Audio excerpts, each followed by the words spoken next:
avez-vous marre des frais bancaires exorbitants et des taux de change peu avantageux? Moi aussi, bon, sauf si j'étais banquier. Et aujourd'hui, nous allons voir si cette banque Revolut est la meilleure de France. Je dois être honnête, j'ai ouvert mon compte Revolut il y a plus de 7 ans. Maintenant, est-ce que je l'ai toujours utilisé? Non. Et nous verrons pourquoi, parce que certaines fonctionnalités sont aujourd'hui très intéressantes. Maintenant, pour les petites 30 secondes d'histoire, Revolut est une banque mobile britannique, de loin la plus utilisée en Europe, avec plus de 30 millions d'utilisateurs. Pour une fois que les British, ils nous amènent quelque chose en France qui est pas mal, à part le fish and chips, on peut les remercier. Elle a plein de fonctionnalités sympas, donc pas de frais courants, quasi aucun frais pour les devises étrangères, et même des investissements que nous allons pouvoir étudier. Et surtout que, récemment, ils ont pu ajouter l'IBAN français, donc on peut recevoir notre salaire dessus sans problème. Ça change le game, parce que quand t'arrivais avec ton IBAN qui est dans je ne sais quel pays d'Europe de l'Est chez ton employeur, ils disaient « c'est un petit peu bizarre ce que tu fais ici Antoine ». Rentrons dans le vif du sujet et comment se passe l'ouverture du compte. C'est que sur mobile pour Revolut. Donc je suis désolé mamie si tu regardes cette vidéo, mais ton téléphone avec les grosses touches, tu vas pas pouvoir ouvrir ton compte Revolut. Obligé de rester dans ta banque de village. Ceci dit, le process d'ouverture avec Revolut, il est hyper simple, puisque tout se fait depuis le téléphone. On rentre ses petites informations, on prend une photo de sa pièce d'identité, on attend 1 ou 2 jours et c'est ouvert. Ce qui change vraiment même des autres banques en ligne. Je me souviens à l'époque quand j'avais ouvert un compte chez ING, j'avais dû imprimer les feuilles, lire, signer, remplir des informations, les renvoyer par la poste et après attendre que mon compte soit ouvert. C'est du délire. Et d'ailleurs, c'est peut-être pour ça que ING sont plus disponibles en France et ils ont mis plus d'1 an à me rendre mes 20 000 balles. Mais ça, c'est une autre histoire. Et parlons justement de l'application, puisque comme nous sommes sur une néobanque ou une banque mobile, on appellera ça comme on veut, nous allons parler des fonctionnalités. Quand nous sommes sur l'écran d'accueil de Revolut, déjà, c'est clair. On voit combien on n'a pas grand-chose. Ensuite, on voit les dernières dépenses qui ont été classées. On peut personnaliser son écran et là, nous allons pouvoir explorer toutes ces fonctionnalités-là. Plusieurs personnes me disent que j'ai la tête de quelqu'un qui joue dans les films d'action. Vous me direz lequel en commentaire, mais là, nous allons parler des actions. Oui, très mauvais jeu de mots, je sais. Dans la catégorie Invest de Revolut,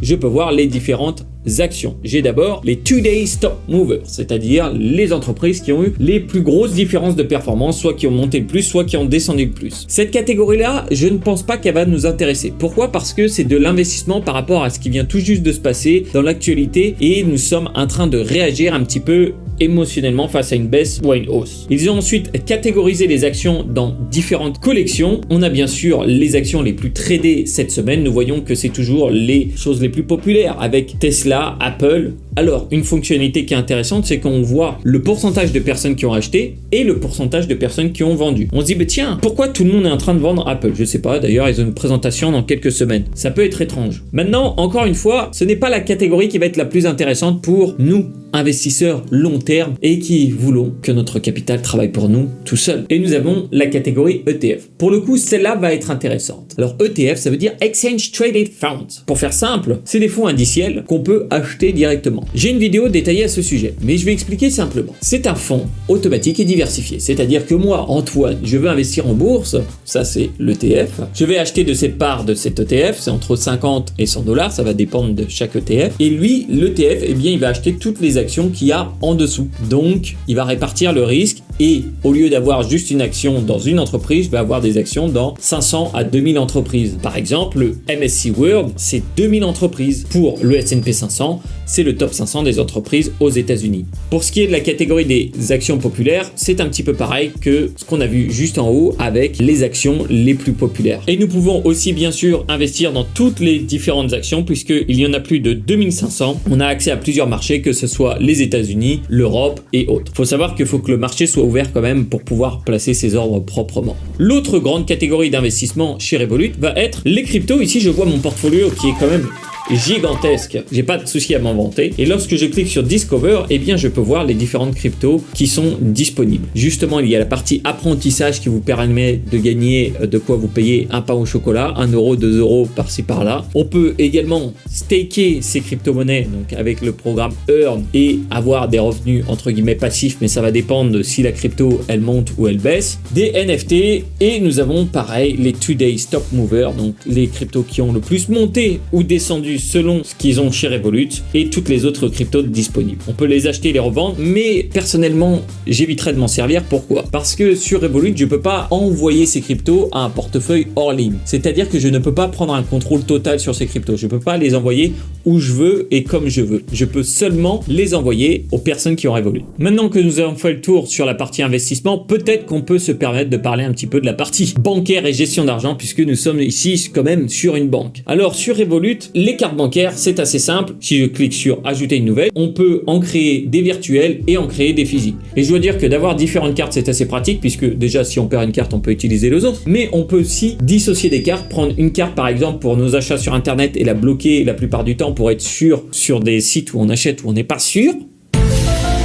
Ou même prêter la carte, je sais pas, à un enfant ou autre, on lui met 10 € dessus et comme ça, il aura juste ses 10 balles quoi. Maintenant, ce qui est nouveau avec les petites barres en haut, le petit graphique, c'est qu'on peut savoir quel a été notre niveau de dépense. Bon, c'est vrai que je l'ai pas utilisé beaucoup ce mois-ci. Le mois dernier, c'était un petit peu plus, on peut voir ça. J'ai mes dépenses qui sont catégorisées, donc je sais que j'ai dépensé quasiment tout mon argent dans la bouffe, ce qui ne m'étonne pas de moi-même. Et je peux aussi définir un budget. On peut également ajouter de l'argent de différentes façons, soit transfert bancaire, soit Apple Pay, et même via une autre carte bancaire. La possibilité également d'échanger d'une devise à une autre, donc si on veut éviter d'être seulement en euros, ce que je pourrais comprendre, parce que bon, la monogamie monétaire, moi je ne comprends pas. Et il y a également une fonction Pocket, où là nous allons pouvoir créer en fait un petit peu comme une tirelire, où nous allons mettre de l'argent dessus en vue d'une dépense future. On veut mettre ça de côté. Si par exemple on veut préparer pour un voyage, mettre 100 € tous les mois, et bien comme ça il n'apparaîtra pas sur notre compte principal et on ne pourra pas le dépenser. C'est ce qu'on voit ici avec le RLBT Dynasty. Sur la fonctionnalité transfert, nous pouvons faire des transferts à l'international et en Europe avec des frais très réduits. D'ailleurs, les transferts en Europe sont complètement gratuits. Pour le week-end, c'est une autre histoire étant donné que les monnaies peuvent fluctuer et donc là, ils prennent une petite assurance, mais le coût est bien inférieur à ce qu'on peut voir d'habitude. J'avais une banque de quartier avant quand j'étais allé en Angleterre et une fois, je me souviens, il me manquait genre 50 centimes pour payer. Je me suis dit, je vais payer en carte pour ces 50 centimes là, que j'avais plus d'espèces.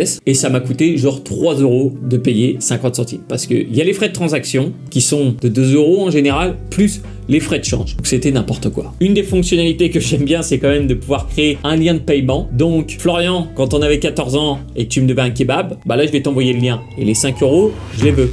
Donc ça va éviter ce genre de situation si vous voulez. Maintenant, peut-être que je pourrais donner mon avis sur les frais de Revolut. Tout ça c'est très bien, mais à quel prix? Leurs formules vont être adaptées à chaque portefeuille. Plus vous allez payer, plus vous allez recevoir de services en retour. Nous avons une formule standard où là la carte on va devoir payer la fabrication, mais bon c'est moins de 10 balles. Et on a seulement 5 retraits au distributeur par mois. Alors qui retire encore beaucoup au distributeur? Je ne sais pas. Surtout que vous avez l'Apple Pay avec Revolut. Ensuite il y a la formule plus à 2,99 € par mois où là on a 200 € de retrait par mois et une autre carte. Et puis on peut monter dans les tours avec une formule premium à 7,99 € par mois qui elle a 400 € de retrait par mois, une assurance voyage. Je l'ai pris et j'ai pris l'option du beauf, c'est-à-dire qu'on peut personnaliser sa carte et j'ai mis mon Instagram dessus. Comme ça je me suis dit, dans le doute, si un jour je donne ma carte à la serveuse et elle se dit il a l'air sympa, elle m'ajoute sur Instagram. Bon, c'est jamais arrivé. Mais dans le doute, on sait pas. Après, pour les personnes qui veulent en avoir plus, il y a la formule métal à 13,99 € par mois, alors elle qui offre 800 € de retrait par mois, plus des assurances voyage et de la location de voiture. Là, vous avez encore plus de fonctionnalités et plus de cashback et compagnie. Et récemment, ils ont sorti une formule qui, alors là, est vraiment différente de ce qu'on a vu d'habitude, puisque c'est la formule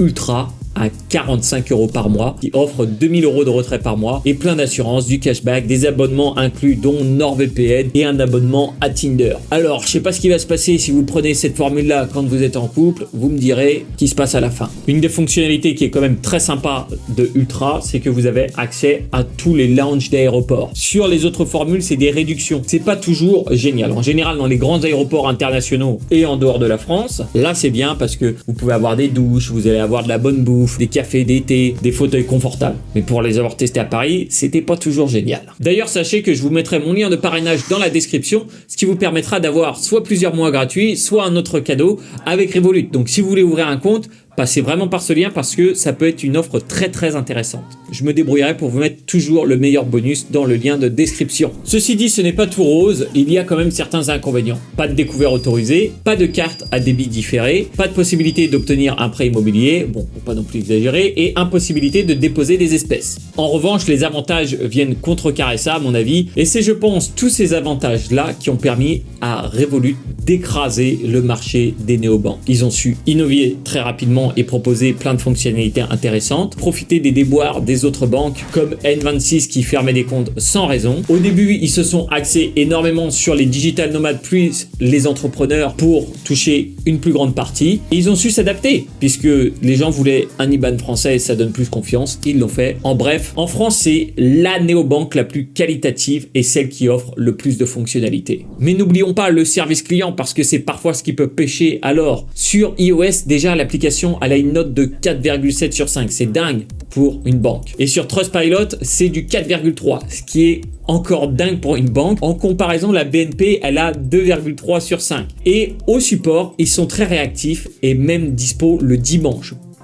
Imaginez ça. En conclusion, j'adore Revolut. C'est vraiment une des banques qui peut remplacer n'importe quelle banque classique. Bon, je garderai quand même une banque classique si vous voulez faire un prêt immobilier, mais vous pouvez avoir plusieurs banques. Il n'y a pas de monogamie là-dessus. L'IBAN français a pour moi vraiment changé la donne et surtout, je vois qu'ils font toujours des mises à jour et qu'ils font toujours des ajouts de fonctionnalités qui sont pertinentes et une bonne gestion des finances personnelles, ça commence par avoir les bons outils. Et c'est pour ça que j'en parlais dans mon bouquin à la base, mais ce genre de banque associé à d'autres banques, c'est ce qui va vous permettre vraiment de passer à un autre niveau dans la gestion des finances personnelles. Parce que c'est bien beau d'avoir les bons outils, mais il faut savoir comment s'en servir. Et c'est pour ça que je vous conseille de regarder cette vidéo qui va vous permettre vraiment de passer à l'étape suivante et de comprendre comment on peut aller plus loin dans la gestion des finances et surtout de ses investissements.